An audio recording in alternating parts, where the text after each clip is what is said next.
Halo semuanya, di video kali ini kita akan belajar mengenai salah satu komponen dari laporan keuangan, yaitu laporan arus kas.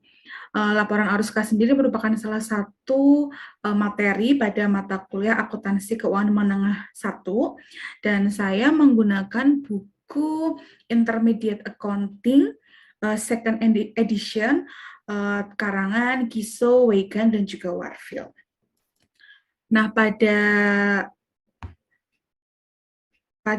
materi ini kita akan belajar terkait dengan bagaimana menyiapkan laporan keuangan, termasuk konten-konten dalam laporan arus kas itu sendiri. Oke, kita langsung mulai. Yang pertama adalah tujuan dari laporan keuangan arus kas. Setiap laporan keuangan pasti punya tujuan yang ditentukan berdasarkan kebutuhan informasi dari stakeholder laporan keuangan sendiri. Sehingga ada dua tujuan dari pembuatan laporan arus kas. Yang pertama, tujuan utamanya yaitu to provide information, untuk menyajikan informasi mengenai penerimaan kas dan juga pengeluaran kas satu perusahaan selama satu periode. Bisa 1 tahun atau bisa 1 periode akuntansi. Jadi tujuan utamanya adalah memberikan informasi kepada para stakeholder laporan keuangan mengenai arus kas masuk dan juga arus kas keluar yang terjadi dalam satu perusahaan selama 1 periode. Tujuan yang selanjutnya yaitu untuk menyajikan informasi cash basis terkait dengan perusahaan, terutama pada aktivitas operasi, investasi, dan juga pendanaan. Nah, kita tahu ya kalau laporan keuangan itu pembuatannya atau penyajiannya itu menggunakan accrual basis.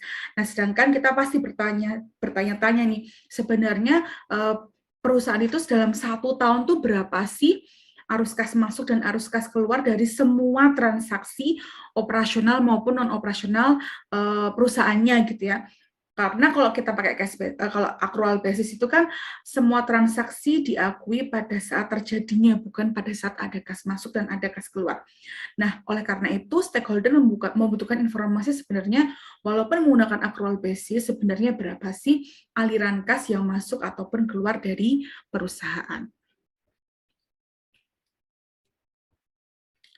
Nah, manfaat dari laporan arus kas itu sendiri yaitu sekali lagi ya untuk memenuhi kebutuhan stakeholder dan juga menyajikan informasi untuk membantu para stakeholder dalam mengukur atau menilai yang pertama kemampuan perusahaan untuk mendatangkan atau untuk menghasilkan arus kas di masa yang akan datang. Yang kedua, kemampuan perusahaan untuk membayar dividen kepada para pemegang sahamnya dan juga untuk memenuhi kewajiban terkait dengan utang ataupun obligasi seperti itu. Selain membayar pokok utang, dia juga terkait dengan kewajibannya membayar bunga ya, bunga obligasi ataupun bunga utang. Kemudian untuk mengukur alasan atau untuk menentukan, untuk menilai alasan di balik perbedaan antara laba bersih dan juga cash flow atau arus kas bersih dari aktivitas operasi. Sekali lagi karena kita mengukur laba, pendapatan dan juga semua beban itu menggunakan accrual basis, berarti laba yang disajikan dalam laporan keuangan adalah laba akuntansi ya, berdasarkan perhitungan akuntansi. Nah, sebenarnya kita melalui laporan arus kas ini membantu para stakeholder untuk menilai sebenarnya berapa sih arus kas dari kegiatan operasional, artinya kita pengen lihat penjualan, beban, dan juga hasil penandingan antara pendapatan dengan beban secara tunai ya. Jadi berapa sih sebenarnya laba tunai yang berasal dari laporan keuangan perusahaan atau aktivitas operasional perusahaan selama 1 tahun. Dan yang keempat, untuk mengukur kas dan investasi dan pendanaan, transaksi investasi dan pendanaan, baik secara kas dan non-kas selama 1 periode. Jadi nanti melalui laporan arus kas ini, gap informasi antara penggunaan accrual basis dengan cash basis ini diharapkan akan dapat dipenuhi ya, sehingga nanti stakeholder bisa memahami sebenarnya berapa sih arus kas yang dihasilkan oleh perusahaan dalam 3 aktivitas tadi, operasional, pendanaan, dan juga investasi. Selanjutnya kita akan membahas mengenai identifikasi klasifikasi utama dari laporan arus kas. Ada 3 aktivitas yang akan kita lihat arus kasnya yang terkait dengan aktivitas perusahaan selama satu periode atau 1 tahun. Yang pertama adalah aktivitas operasi, yang kedua adalah aktivitas investasi, dan yang ketiga adalah aktivitas pendanaan atau financing. Nah, aktivitas operasi adalah aktivitas terkait dengan operasional utama perusahaan. Berarti kalau perusahaan dagang ya aktivitas jual dan beli, penjualan produk perusahaan. Kalau manufaktur, produksi dan penjualan perusahaan. Kalau jasa ya bagaimana perusahaan itu menawarkan jasa atau menjual jasanya kepada para customer ataupun konsumen, seperti itu. Nah, biasanya nanti aktivitas operasional ini kita akan mengukur arus kasnya menggunakan data yang ada pada laporan laba rugi atau income statement. Kemudian untuk aktivitas investasi, biasanya ini aktivitas yang terkait dengan pengadaan aset ya, atau menjual aset. Jadi terkait dengan bagaimana perusahaan memanfaatkan modal yang dimilikinya untuk mengadakan aset, termasuk dalam menjual aset juga di sini. Dan nanti untuk aktivitas investasi ini, kita menggunakan data yang berasal dari laporan posisi keuangan ya, terkait dengan perubahan dalam investasi dan juga perubahan pada non-current asset item atau aset tetap, perubahan pada aset tetap. Untuk aktivitas financing atau pendanaan, biasanya aktivitas terkait bagaimana perusahaan itu mengadakan modalnya, baik melalui penjualan saham atau setoran pemilik perusahaan, atau bahkan ketika perusahaan menerbitkan obligasi atau memiliki utang jangka panjang, seperti itu.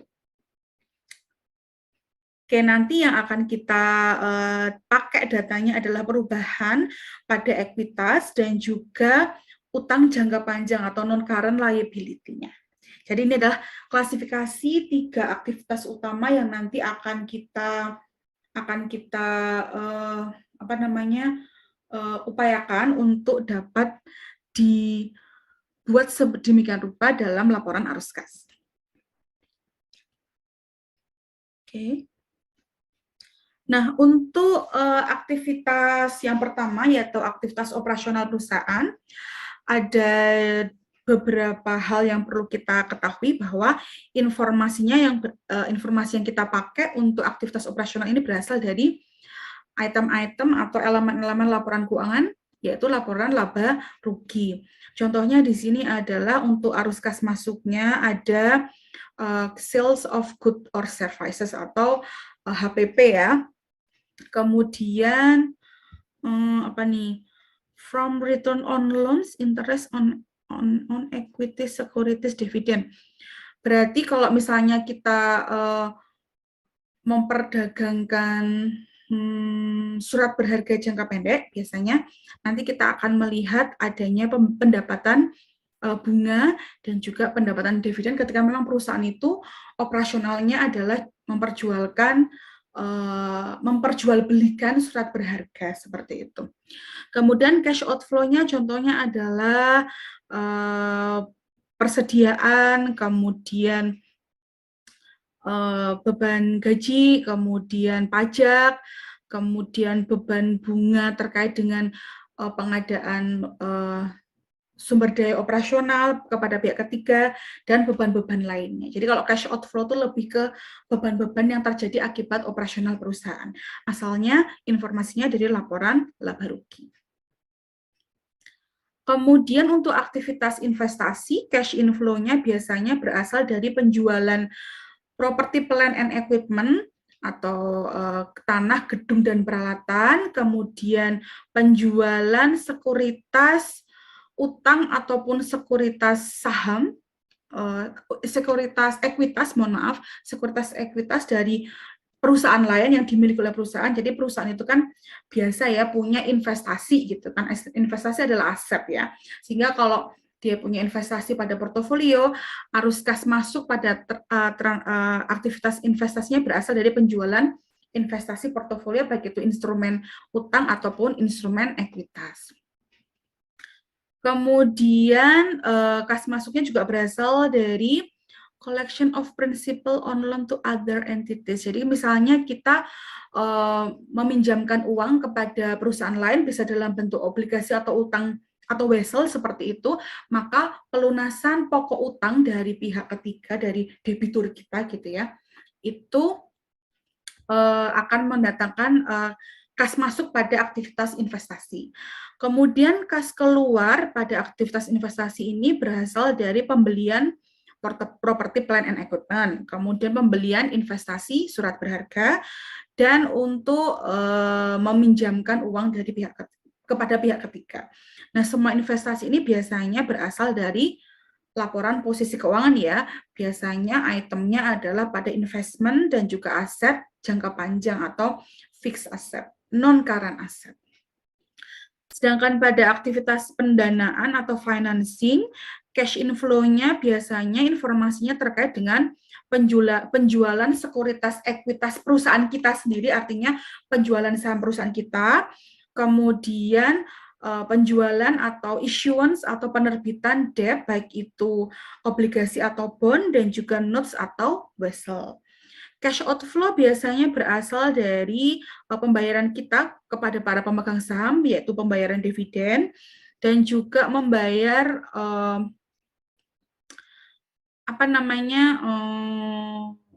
bunga obligasi dari perusahaan yang kita sendiri terbitkan, atau misalnya kita mengakuisisi kembali saham yang beredar atau yang kita sebut sebagai saham treasury ya. Biasanya nanti informasinya juga ada di laporan posisi keuangan, terutama pada item ekuitas dan juga non-current liability atau utang jangka panjang, seperti itu. Nah, dalam pembuatan laporan arus kas ini ada beberapa hal juga yang perlu kita perhatikan, yaitu terkait dengan basis atau dasar yang direkomendasikan oleh ASB, yaitu cash and cash equivalent gitu ya. Jadi yang dimaksud dengan cash equivalent yang bisa kita perhitungkan dalam pembuatan laporan arus kas, yaitu readily convertible to known amounts of cash. Jadi instrumen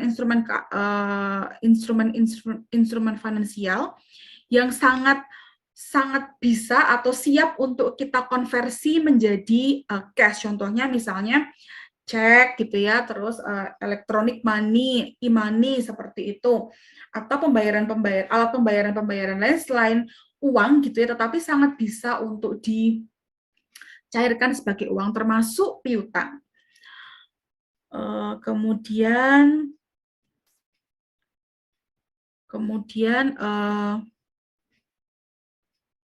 biasanya itu kita batasi dalam jangka waktu jatuh tempo 3 bulan ya, misalnya ada piutang yang jatuh temponya 3 bulan, maka itu bisa kita perhitungkan sebagai cash equivalent ya, sehingga nanti kita bisa mempertimbangkannya untuk dihitung dalam perhitungan penyusunan laporan arus kas, seperti itu. Nah, ini adalah produk life cycle yang biasanya terkait dengan arus kas perusahaan, di mana biasanya yang tinggi kurvanya adalah pada aktivitas operasional dan juga investasi ya, karena terkait dengan operasional. Pengadaan aset juga tujuan utamanya adalah untuk agar bisa menyediakan semua sumber daya untuk operasional perusahaan. Nah, harapannya pada aktivitas pendanaan tuh cash flow-nya juga positif tapi berkurang, artinya kita bisa mampu melunasi hutang, kemudian mampu membayar dividen kepada para pemegang saham, sehingga memang kurvanya agak sedikit berbeda dengan aktivitas investasi dan pendanaan. Seperti itu. Fasenya berbeda. Oke, sekarang kita akan lihat bagaimana format dari laporan arus kas. Nah, untuk aktivitas operasional dan juga investasi, kita bisa menggunakan dua metode, yaitu direct method atau metode langsung dan indirect method. Sedangkan untuk aktivitas financing biasanya kita akan melaporkannya bisa separately, artinya dipisah dari direct method maupun indirect method. Kita langsung lihat saja seperti apa. Nah, ini adalah contoh format dari laporan arus kas. Pada kepala laporan jelas selalu ada identitas dari perusahaannya, kemudian nama laporannya dan periodenya, biasanya pada periode yang berakhir tanggal 31 Desember tahun 2000 sekian, seperti ini. Yang pertama dilaporkan biasanya adalah aktivitas operasional, kemudian ada aktivitas investasi, dan yang terakhir adalah aktivitas pendanaan, di mana selalu ada arus kas masuk dan arus kas keluar, sehingga pada masing-masing aktivitas ini selalu ada kas bersih yang dihasilkan atau digunakan pada aktivitas, baik itu aktivitas operasional, investasi, maupun pendanaan. Hasil akhirnya nanti di summary atau dijumlahkan, sehingga nanti akan ketahuan apakah akan muncul net increase or net decrease atau kenaikan ataupun penurunan arus kas. Kemudian kita memasukkan cash at beginning of period. Ini biasanya adalah saldo kas pada neraca saldo awal tahun.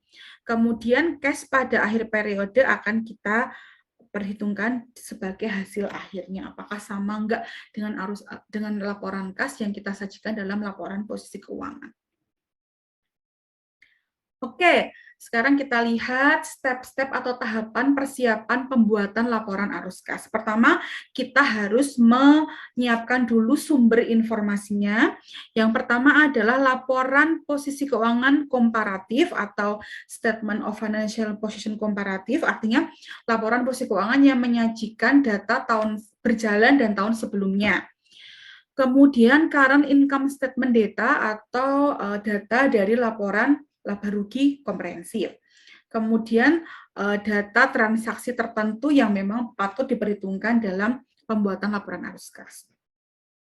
3 langkah utama terkait dengan pembuatan laporan arus kas. Yang pertama adalah menentukan perubahan dalam kas. Langkah yang kedua, menentukan aliran kas masuk, aliran kas bersih dari aktivitas operasional, kemudian menentukan aliran kas bersih dari aktivitas investasi dan pendanaan. Ini adalah data yang dibutuhkan dan tahapan dalam penyusunan laporan arus kas. Oke, sekarang kita akan mencoba untuk menyiapkan laporan arus kas. Contohnya di sini ada perusahaan Tax Consultant Incorporation, dia berarti perusahaan jasa ya. Tax Consultant Inc. Dimulai pada 1 Januari 2015 saat dia menerbitkan 60.000 lembar sahamnya dengan par value $1 per lembar. Jenis sahamnya adalah saham biasa atau common stock. Jadi 60.000 lembar saham dengan harga $1 per lembar ini diterbitkan seharga totalnya adalah $60.000 secara tunai, artinya dia menerbitkan saham sesuai dengan par value-nya atau nilai buku dari sahamnya.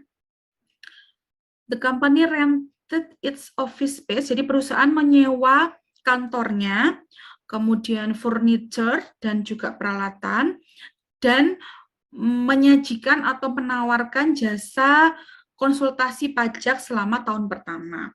Berikut adalah laporan posisi keuangan komparatif pada awal dan juga akhir tahun 2015 pada ilustrasi yang nanti akan kita tunjukkan. Kemudian juga ada informasi mengenai laporan laba rugi dan informasi tambahan lainnya yang relevan terhadap pembuatan laporan arus kas. Nah, ini adalah laporan posisi keuangan komparatif ya, karena dia menyajikan dua data, yaitu awal tahun dan juga akhir tahun. Oke, mungkin sedikit saya koreksi, tadi saya bilangnya menyajikan data 2 tahun berturut-turut ya.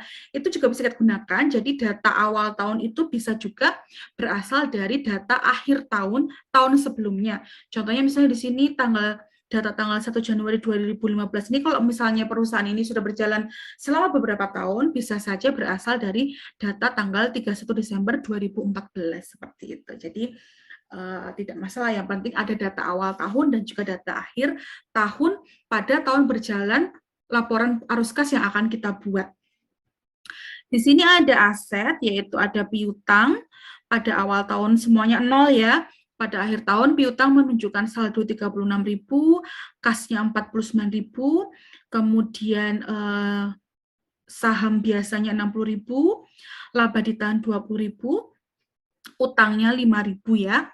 Kemudian di sini kita berarti bisa melihat kenaikan atau penurunan. Nah, karena semuanya awal tahun ini 0 semua, berarti semua terjadi increasing ya, atau kenaikan pada masing-masing elemen pada laporan posisi keuangan ya.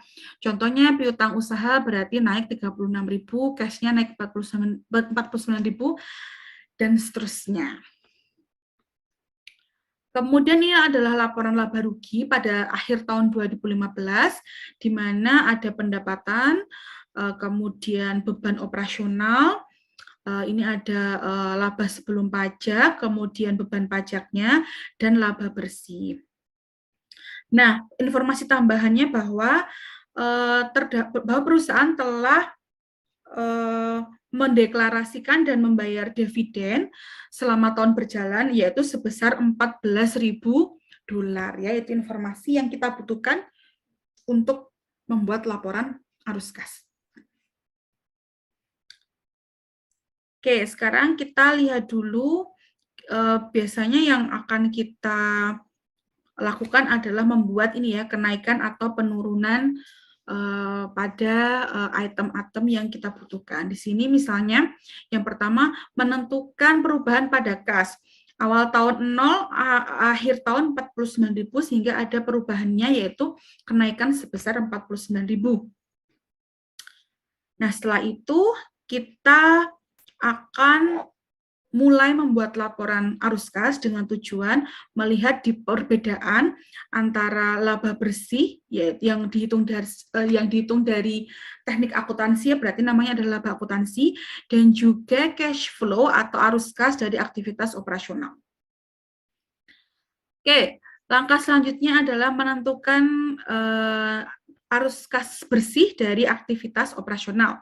Perusahaan harus menentukan pendapatan dan beban pada cash basis, artinya kita mau menentukan berapa sebenarnya pendapatan yang ada cash-nya, karena ingat sekali lagi biasanya perusahaan itu menjual produknya, baik barang ataupun jasa dalam dua metode ya, cash, tunai, dan juga kredit gitu ya, sehingga tidak semua pendapatan ada uangnya, bisa saja kita sudah menyajikan jasa atau menjual barang kita, tetapi konsumen belum bayar. Tetapi karena kita menggunakan accrual basis, kita sudah boleh mengakui adanya pendapatan ketika produk kita sudah kita sampaikan kepada konsumen.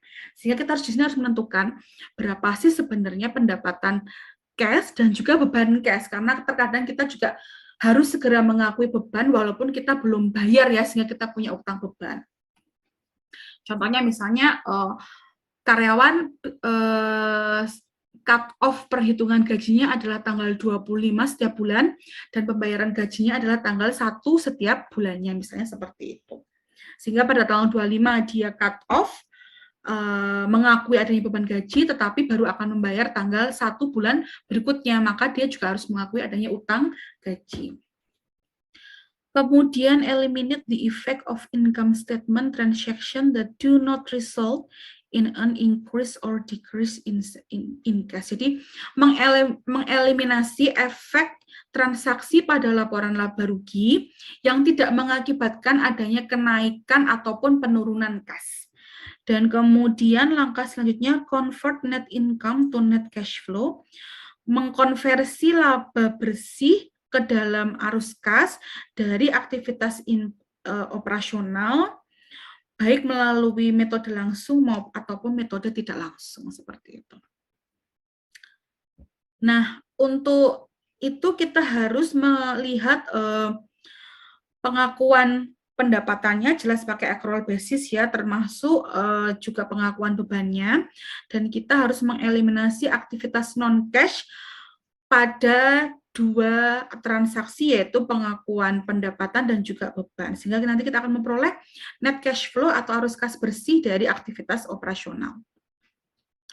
Nah, yang pertama kita akan menghitung account receivable ya, karena sekali lagi tadi di laporan posisi keuangan dia melaporkan kalau dia punya account receivable.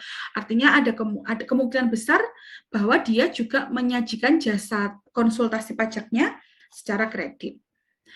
Account receivable increase sebesar 36.000, yaitu ada kenaikan piutang usaha sebesar 36.000 selama tahun berjalan. Nah, kita lihat di sini ada,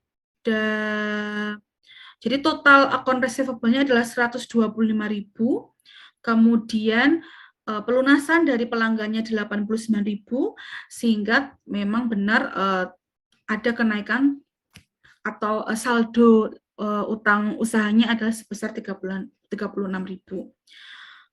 Saat account receivable, saat saldo piutang usaha adalah naik, maka cash receipt are lower than revenue earned under the accrual basis.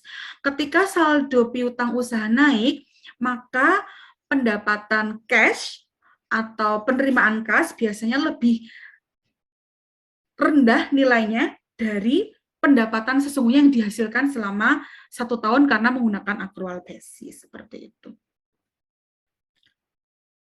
Maka kita harus mengeliminasi aktivitas operasional, yaitu kenaikan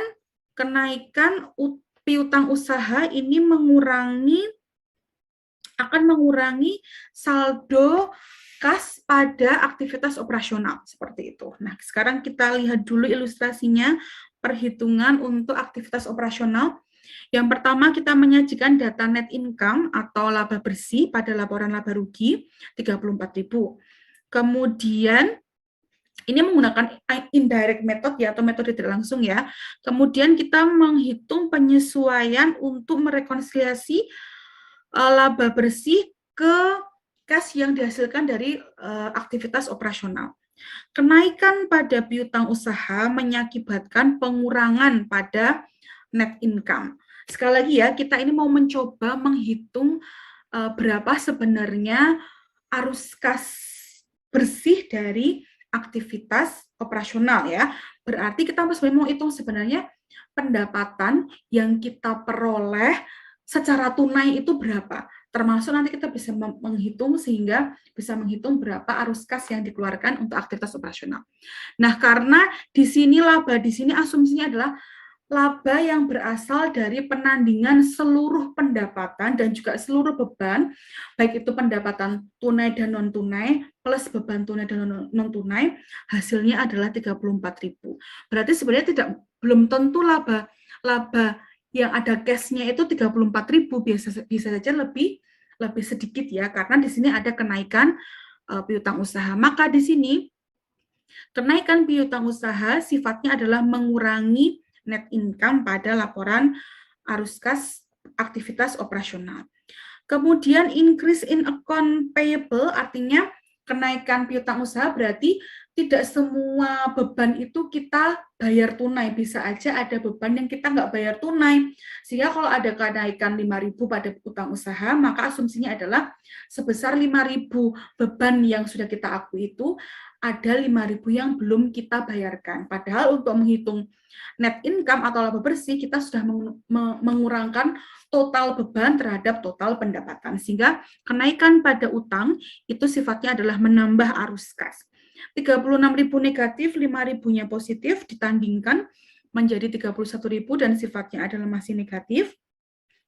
Maka 34.000 plus min 31.000 ketemunya adalah 3.000. Ini adalah arus kas bersih yang dihasilkan dari aktivitas operasional. Arus kas bersih dari aktivitas operasionalnya adalah 3.000. Jadi anggaplah ini adalah laba cash ya, laba cash seperti itu. Jadi beda ya kalau secara ini kan 34.000, tapi sebenarnya arus kas bersih dari aktivitas operasional adalah hanya sebesar 3.000 seperti itu. Ya, tadi sekali lagi increase in account payable tadi ya, karena memang tidak semua beban kita bayar secara tunai ya, sehingga karena sekali lagi untuk menghitung net income atau laba bersih itu mengurangkan total pendapatan dengan total beban, baik itu total beban secara cash plus non cash, sehingga ketika ada increasing atau kenaikan pada utang usaha atau account payable, maka asumsinya adalah ada 5.000 beban yang sebenarnya belum kita bayar, tetapi sudah kita kurangkan terhadap pendapatan. Sehingga karena sekali lagi kita mau menghitung arus kas secara tunai pada aktivitas operasi. Sehingga 5.000-nya kita kurangi, kita tambahkan di sini. Langkah selanjutnya yaitu menentukan aliran kas bersih dari aktivitas investasi dan juga pendanaan. Maka yang kita butuhkan adalah laporan posisi keuangan dan juga laporan laba rugi ya. Contohnya di sini adalah operating tadi sudah. Ya. Sekarang kita lihat financing activity di sini. Ordinary share dari 0 naik sebesar 60.000. Berarti ada kenaikan pada saham biasa, sehingga di sini issuance of ordinary share artinya ada, itu merupakan arus kas masuk ya, ketika kita menerbitkan saham dan menjual saham, maka ada arus kas masuk dari aktivitas financing atau pendanaan ya, sehingga bertambah sebesar 60.000. Kemudian laba ditahan juga naik saldonya dari 0 menjadi 20.000, artinya tidak semua laba perusahaan itu dibagikan sebagai dividen, tetapi ada yang ditahan yaitu sebesar 20.000. Sehingga di sini kita butuh yang namanya informasi tambahan yang tadi sudah kita peroleh, yaitu adanya pembayaran dividen. Maka pembayaran dividen ini sifatnya adalah arus kas keluar pada aktivitas pendanaan 14.000 ya. Tadi kan benar ya, total pendapatannya adalah 34.000, ini dividen yang dibalikkan 14.000, berarti terkonfirmasi ya, laba ditahannya adalah 20.000, seperti itu. Account payable tadi sudah. Nah, selanjutnya 60 ditandingkan dengan 14.000, ketemunya besaran 60.000-nya ya, 60.000 positif, ketemunya adalah 46.000. 46.000 ini adalah arus kas bersih dari aktivitas pendanaan. Nah, kita belum memperhitungkan aktivitas investasi karena kita lihat pada laporan posisi keuangannya tidak ditemukan adanya aset tetap. Kenapa? Karena pada awal introduction case tadi, tax consultant itu menyewa semua aset tetapnya, baik itu gedung, peralatan, dan juga tadi saya agak lupa. Tapi intinya semua aset tetapnya disewa, sehingga tidak ada aktivitas pendanaan. Maka dari itu kita hanya menghitung aktivitas operasi dan juga tidak ada aktivitas investasi, sehingga kita hanya menghitung aktivitas operasi dan juga pendanaan atau financing.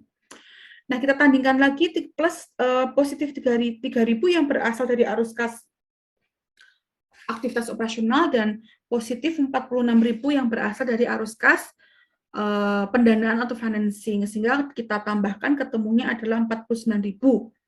Kas awal tahun adalah 0, sehingga kas akhir tahun adalah 49.000. Jumlah kas di sini pada laporan arus kas pada akhir tahun ini harus sama dengan jumlah elemen kas yang ada pada laporan posisi keuangan. Kalau nggak sama berarti salah ya teman-teman. Teman-teman harus cari sampai dengan jumlah di sini harus sama dengan jumlah kas yang ada pada laporan posisi keuangan. Seperti itu. Nah, ini adalah contoh dari pembuatan laporan arus kas pada perusahaan jasa, tapi ini tanpa aktivitas investasi. seperti itu. Nah, ini ya hasilnya seperti ini. Kita yang pertama adalah aktivitas operasional, kemudian kalau ada aset berarti di sini harusnya ada aktivitas investasi dan di sini ada aktivitas pendanaan. Jadi di sini belum tentu nilainya selalu positif ya, bisa aja negatif, tetapi sangat jarang terjadi sih kalau dalam praktek akuntansi keuangan menengah, biasanya hasilnya selalu positif karena di laporan posisi keuangan selalu ada cash seperti itu. Nah, ini contohnya, misalnya tech consultant ini sudah punya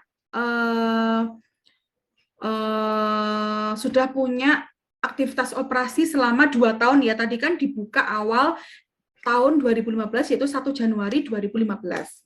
Sekarang ini kita sudah 2 tahun berjalan, sehingga ini adalah laporan posisi keuangan tahun kedua ya. Sehingga kita melihat bahwa pada tanggal 31 Desember ini, asumsikan misalnya di sini ada aset yang sudah dimiliki oleh perusahaan. Ada land, tanah, building, bangunan, kemudian ada peralatan juga, plus ada prepaid expense atau beban dibayar di muka. Kemudian jika dia juga sudah punya bond payable atau dia menerbitkan obligasi ya, sehingga ada kenaikan sedemikian rupa ya. Awal buka dulu nilainya masih 0,00 seperti itu. Kemudian di sini ada penambahan pada aset ya. Nah, sekarang kita coba akan melihat bagaimana arus kasnya. Ini laporan laba rugi pada tanggal 31 Desember 2016 ya. Kita lihat di sini. Dan di sini juga ada informasi tambahan bahwa perusahaan mendeklarasikan dan juga membayar dividen cash sebesar 18.000 selama tahun 2016. Kemudian perusahaan juga mendapatkan uang 150.000 cash dari penerbitan obligasi jangka panjang atau long term bond seperti itu. Kemudian land, building, and equipment were acquired,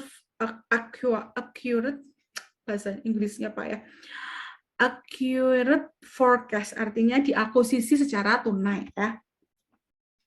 Oke, sekarang kita tentukan dulu perubahan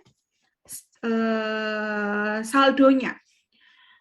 Pada akhir tahun 2015, asumsikan di sini adalah saldo akhir tahun 2015 yaitu 31 Desember 2015 ya. Kita lihat untuk land tanahnya 0, buildingnya 0, akumulasi depresiasi juga masih 0, equipment 0, kemudian akumulasi depresiasi equipmentnya 0, account receivable-nya saldo sebelumnya 36.000 sekarang menjadi 26.000, prepaid expense beban dibayar di mukanya 0 sekarang menjadi 6.000, cash-nya dari 49.000 menjadi 37.000, sehingga tanahnya mengalami kenaikan, building kenaikan, akumulasi depresiasi building atau bangunan kenaikan, peralatan juga mengalami kenaikan, depresiasi peralatan juga mengalami kenaikan. Untuk piutang usahanya mengalami penurunan ya, dari 36 ke 26, beban dibayar di muka mengalami kenaikan, dan cash mengalami penurunan. Seperti itu. Kita sudah menentukan kenaikan atau penurunannya. Nah, kemudian account receivable decrease during the period because cash received. Jadi, piutang usaha mengalami penurunan karena sudah ada pelunasan dari pelanggan ya. Seperti itu. Sehingga turun menjadi 26.000. Maka kita buat dulu yang pertama adalah aktivitas operasional. Data yang pertama dibutuhkan adalah net income atau laba bersih 134.000. Kemudian kita akan menghitung penyesuaian untuk merekonsiliasi net income ke arus kas bersih pada aktivitas operasi.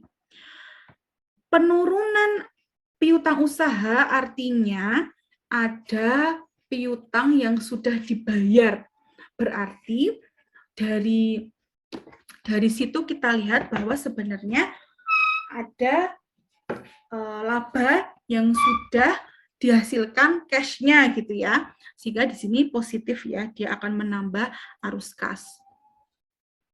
Kemudian prepaid expense atau beban dibayar di muka juga mengalami kenaikan.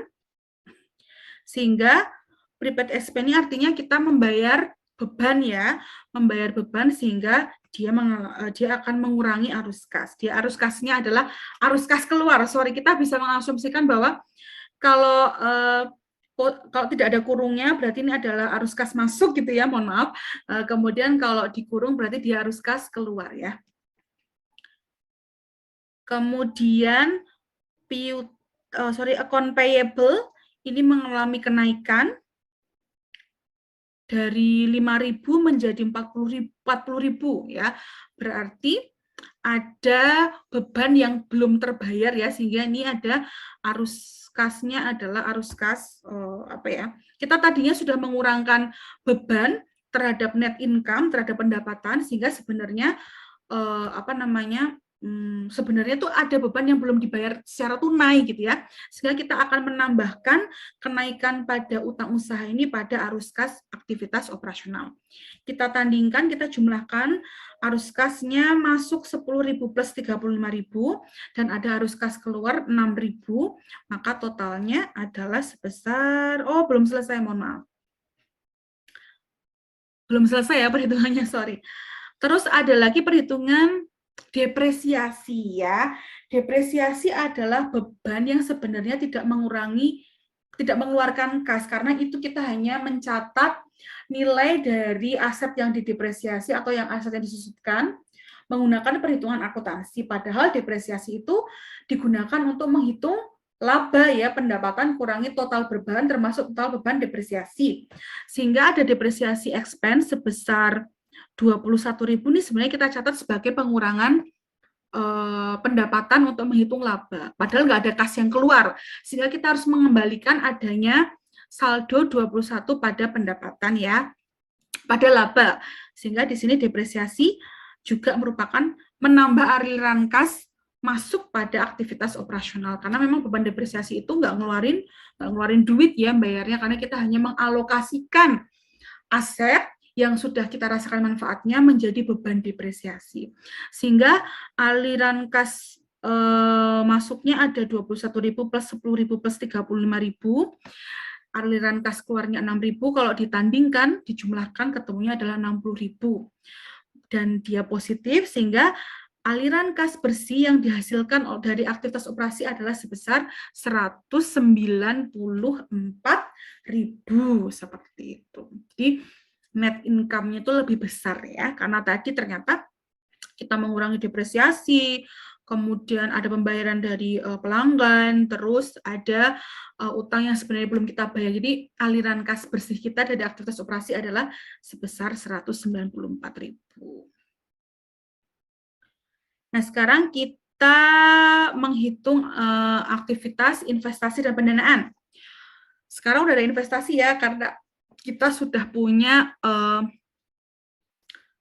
aset tetap yaitu land, building, dan juga equipment, tanah, bangunan, dan peralatan. Semuanya mengalami kenaikan, masing-masing sebesar 70.000, 200.000, dan juga 68.000. Maka di sini pembelian aset merupakan arus kas keluar ya, purchase of land, kemudian ada purchase of building, dan yang terakhir adalah purchase of equipment atau pembelian tanah, pembelian gedung, dan pembelian peralatan. Ini akan merupakan arus kas keluar dari aktivitas investasi seperti itu. Kemudian jangan lupa kita juga memperhitungkan arus kas masuk dari aktivitas investasi, yaitu dari mana sebenarnya kita mengadakan aset atau dari mana uang yang kita gunakan untuk membeli aset. Nah, pada tahun 2006 ini ada kenaikan bond payable karena memang disampaikan tadi ya bahwa tax consultant menerbitkan obligasi sebesar 150.000 dan dari sinilah kita membeli tadi ya aset-aset yang ada. Sehingga di sini issue of bond adalah sebesar 150.000, ini adalah arus kas masuk, seperti itu. Pada aktivitas financing, seperti itu. Jadi saya ulang ya, tadi kayaknya saya agak kelewat. Jadi kita langsung menandingkan aktivitas investasi dengan pendanaan ya, karena memang benar aktivitas investasi ini adalah gimana caranya kita membelanjakan aset atau disposisi aset. Pendanaan itu uangnya dari mana untuk menginvestasikan, mengadakan investasi berupa aset gitu ya. Sehingga langsung kita tandingkan di sini, kita langsung menghitung di sini. Menerbitkan obligasi 150.000, kemudian ada kenaikan pada laba ditahan, artinya tidak semua laba perusahaan itu dibagi sebagai dividen ya. Ada kenaikan laba ditahan sebesar 116.000, sehingga ini juga mendatangkan arus kas masuk sebenarnya sebesar berapa nih? Berapa nih? Mohon maaf, saya ulang. 116 kenaikannya, sehingga 116 ditambah net income, oke, net income 134.000, kemudian dividen 18.000, 134 dikurangi 18.000 ketemunya 116 ya. Oke. Oke, kemudian saya teruskan dulu ya. Ada pembayaran dividen sebesar 18.000, ini adalah arus kas keluarnya ya, karena tidak semua laba itu kita bagikan kepada para pemegang saham, sehingga arus kas dari aktivitas investasi totalnya adalah semuanya bernilai outflow ya, sifatnya adalah arus kas keluar totalnya 338, sedangkan untuk aktivitas pendanaan ada inflow ditandingkan dengan outflows, ketemunya masih positif 132. Sehingga langsung aja kita tandingkan. 194.000 dikurangi 338.000 ditambah 132.000, artinya ada penurunan kas sebesar 12.000 ya. Jadi kasnya turun.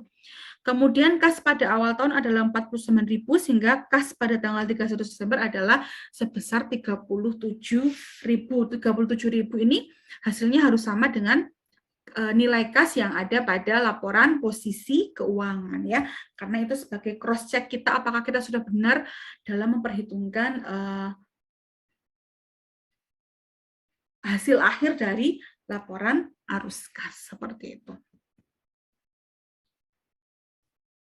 Oke, itu tadi adalah bagaimana cara membuat laporan arus kas, tahapannya, kontennya, informasi yang dibutuhkan, dan bagaimana format dari pembuatan laporan arus kas. Semoga video ini bermanfaat dan juga bisa membantu teman-teman dalam belajar bagaimana cara membuat arus kas. Terima kasih atas perhatiannya dan sampai jumpa pada video selanjutnya. Selamat belajar semuanya.